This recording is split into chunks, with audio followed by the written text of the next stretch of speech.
Hello दोस्तों, स्वागत है आप सबका अपने यूट्यूब चैनल मैथ्स माध्यम में। आई होप आप सब अच्छे होंगे और अपना ध्यान रख रहे होंगे। तो आज हम पढ़ेंगे एमटीएस के लिए प्रीवियस ईयर क्वेश्चन, जो कि आपको आने वाले एग्ज़ाम के लिए बहुत हेल्प करेंगे।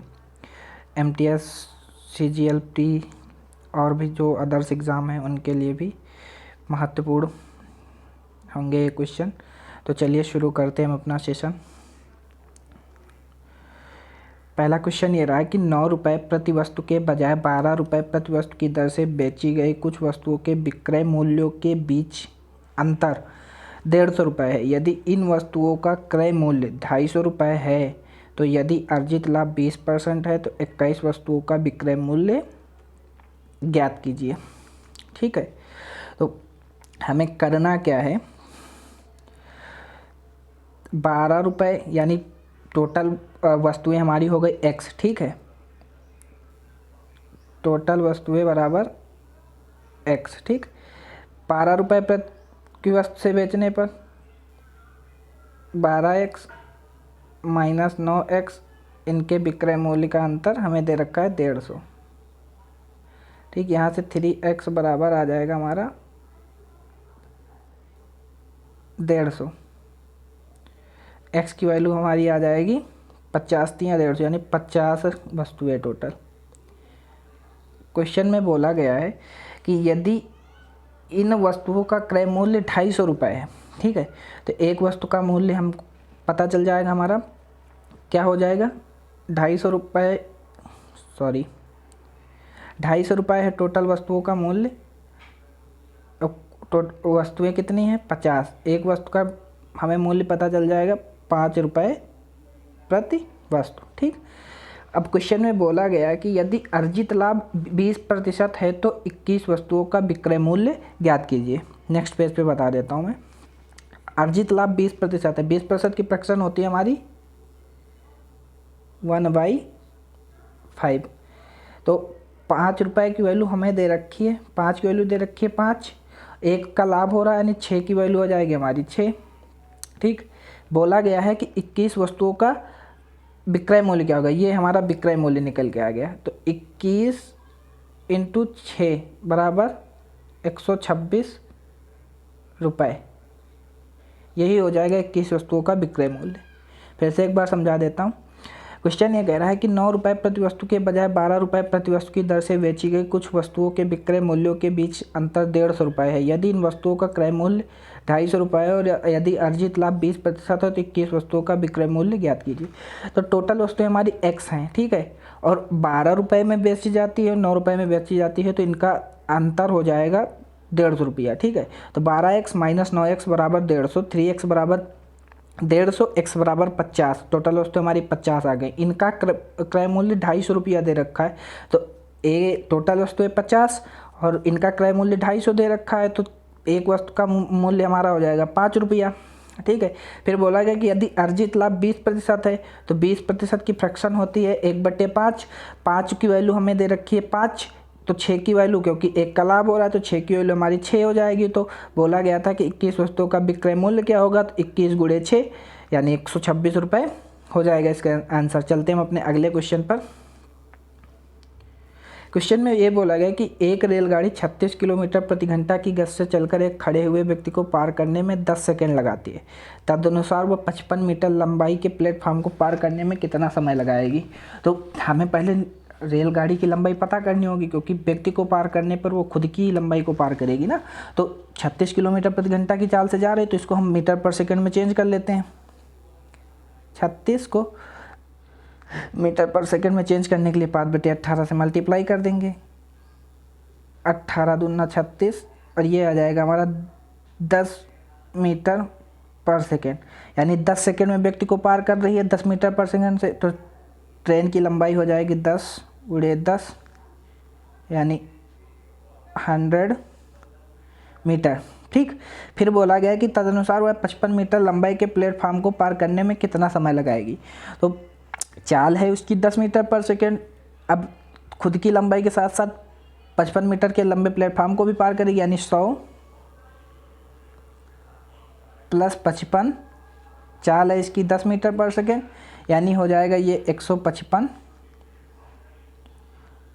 अपान 10। ये हो जाएगा 2 बार कटेगा 5 से, और ये हो जाएगा 5 तिया 15, 5 एक कम 5, और 2 की 31 को जब हम 2 से भाग करेंगे ये आ जाएगा हमारा 15 सही 1/2 सेकेंड। यही आंसर हो जाएगा इस क्वेश्चन का। चलते हैं हम अपने अगले क्वेश्चन पर। अगला क्वेश्चन ये कह रहा है कि 3 संख्याएं 1, 2, 3 के अनुपात में, उनमें प्रत्येक में 5 जोड़ने पर नई संख्याएं 1, 2, 3, 4 के अनुपात में हो जाए, तदनुसार वे संख्याएं कौन सी। देखो पहले संख्याएं ये थी, पहले संख्याएं 1, 2, 3 के अनुपात में थी। अब जब इनमें 5 जोड़ा गया प्रत्येक संख्या में तो ये हो जाएगी 2, 3, 4 के अनुपात में। ठीक, इसका भी अंतर 1, इसका भी अंतर 1, इसका भी अंतर 1, तो यानी 1 यूनिट की वैल्यू हमारी हो जाएगी 5, क्योंकि 5 जोड़ा जा रहा है।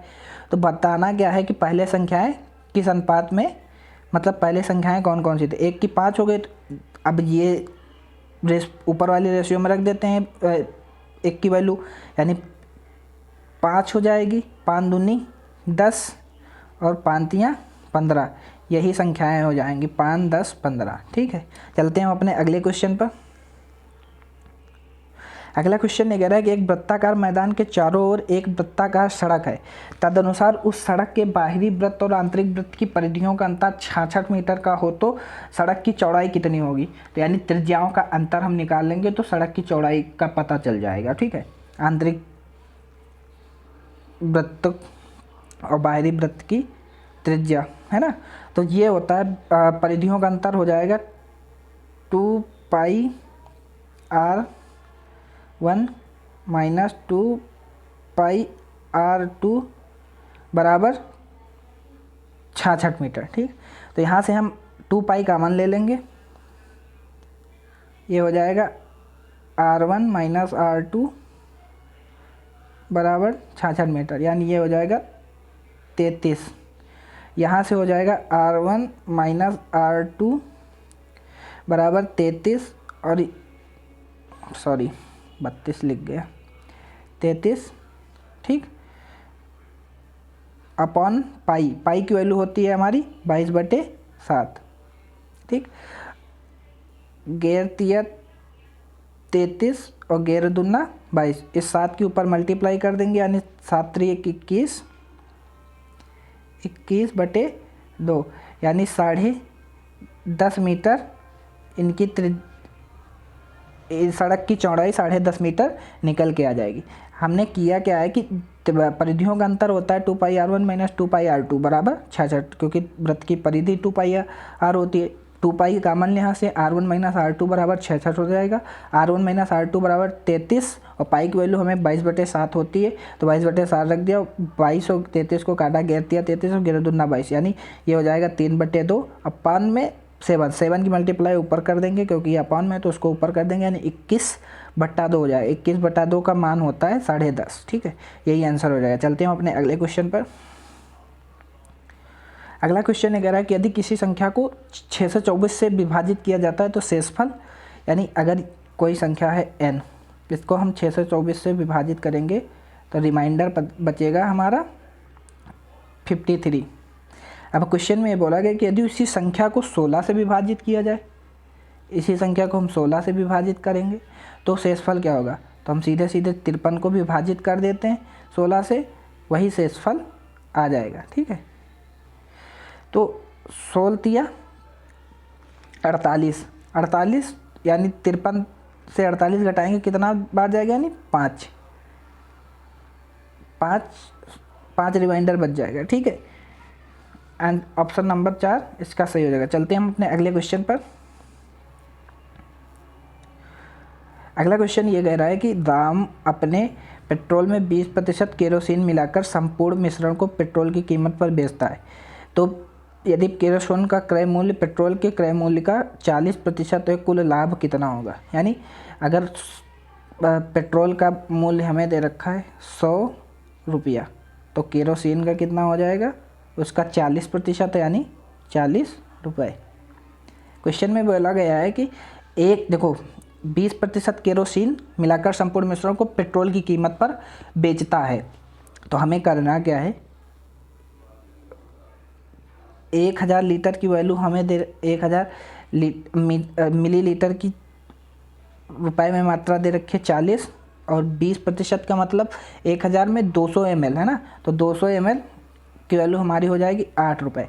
और क्वेश्चन में ये भी बोला गया कि 20% केरोसिन मिलाकर, टोटल वैल्यू हमारी 100 है, उसमें 20% केरोसिन मिला दिया जाता है, यानी 120 हो जाएगी। और पेट्रोल की कीमत 100 लीटर है, 100 लीटर का मूल्य 100 रुपये दे रखा है, तो 1 लीटर का मूल्य 1 रुपया हो जाएगा, यानी पेट्रोल की कीमत पर बेचता है तो 120 की हो जाएगी 120 रुपये।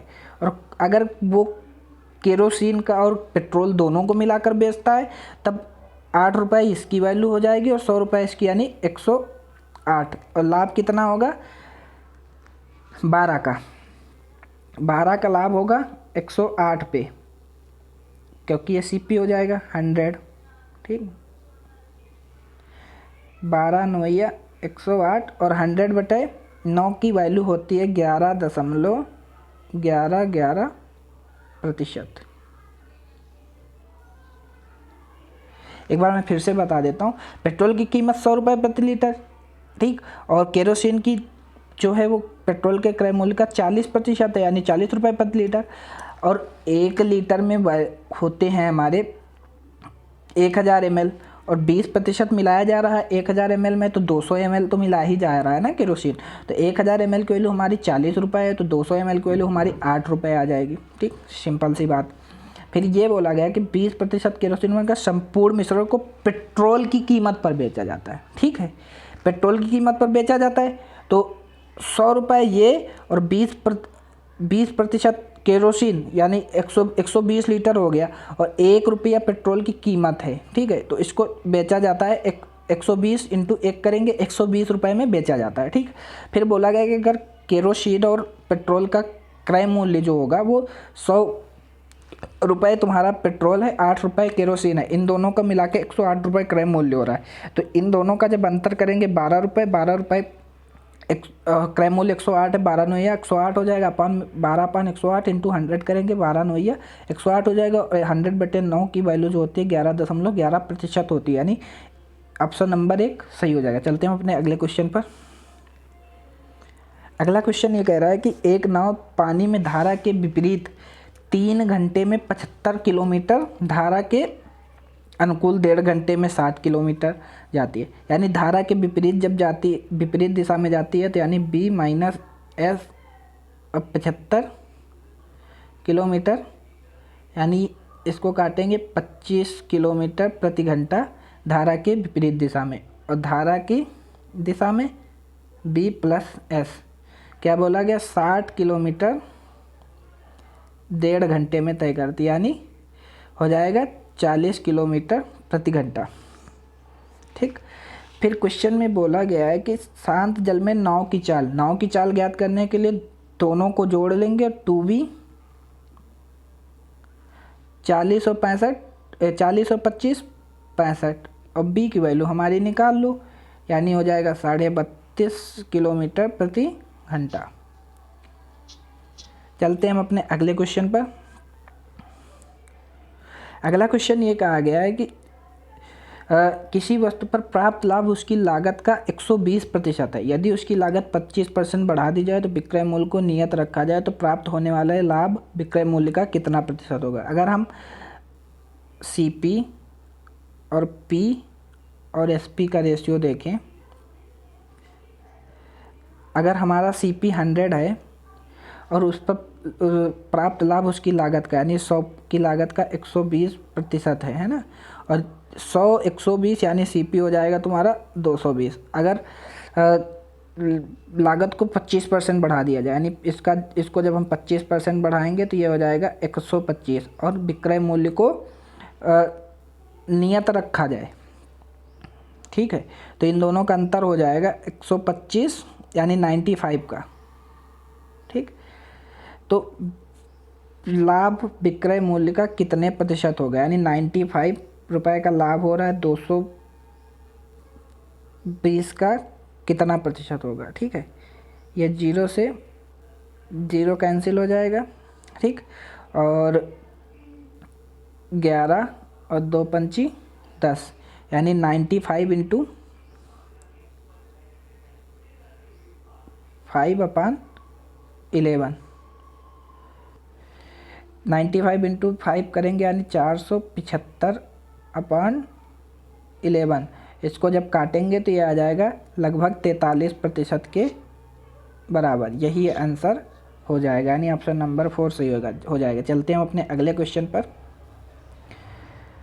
अगला क्वेश्चन ये कह रहा है कि यदि एक व्यक्ति ने अपनी बचत का एक हिस्सा बैंक में और दूसरे भाग को पोस्ट ऑफिस में क्रमशः 10% और 8% की सामान्य ब्याज दरों के साथ रखा है, यदि व्यक्ति बैंक में अपनी सारी बचत 57,000 में रखता है तो वह एक वर्ष में 500 अधिक ब्याज प्राप्त करता है। तो यह ज्ञात करें कि उसने बैंक में कितना पैसा रखा था। बैंक में उसकी धनराशि 10% और पोस्ट ऑफिस पर 8% है ना, एक वर्ष के लिए। और टोटल अमाउंट हमारा दे रखा है 57,000 रुपये। बैंक में कितनी राशि निकल रही है और पोस्ट ऑफिस में, ठीक है। तो ये हो जाएगा तुम्हारा 10% की रेट से, ये हो जाएगा 8% की। इन दोनों का अंतर हमें दे रखा है 2 की वैल्यू हमारी आ जाएगी कितनी,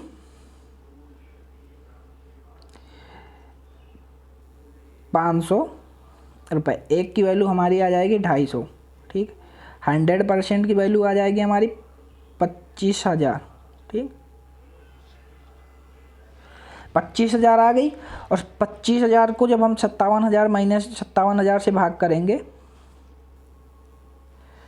57,000 माइनस 25,000, तो हमारी जो बैंक में रखी गई धनराशि आ जाएगी वो 32,000 आ जाएगी निकल के, ठीक है। यही आंसर हो जाएगा, ठीक। क्योंकि 8% 250 आ गए और 100% के लिए 25,000 आ जाएगी। तो 57,000 में से 25,000 घटा देंगे, 32,000 रुपये बैंक में रखी गई धनराशि निकल के आ जाएगी। चलते हैं हम अपने अगले क्वेश्चन पर। अगला क्वेश्चन ये कह रहा है कि वार्षिक और अर्धवार्षिक रूप से संयोजित 10% की वार्षिक दर से एक वर्ष के लिए 29,000 पर चक्रवृद्धि ब्याजों के बीच क्या अंतर। एक वर्ष के लिए भाई 10% होगी, सीधी सी बात। और अगर रेट को अर्धवार्षिक कर दिया जाए, यानी 10% को अर्धवार्षिक कर दिया जाए तो यानी 5% हो जाएगी। और 5% को हम 2 वर्ष एक वर्ष में 2 छमाही होती हैं, यानी 5 + 5 × 5/100। इसको जब करेंगे तो ये आ जाएगी हमारा 10.5%, ठीक है। 10.5%। और 10.5% और 10 का अंतर 0.25, तो 29,000 का हम केवल 0.25 निकाल देते हैं, यही आंसर हो जाएगा। इसका जब हम 0.25 निकालेंगे तो ये निकल के आ जाएगा हमारा 72.5%, ठीक। तो गाइस सेशन को हम यहीं तक रखते हैं और आई होप आप सबको सेशन अच्छा लगेगा। और क्लास को शेयर करिएगा और कमेंट करके बताइएगा कि क्लास कैसी लगी। तो thank you so much all of you and bye bye, take care.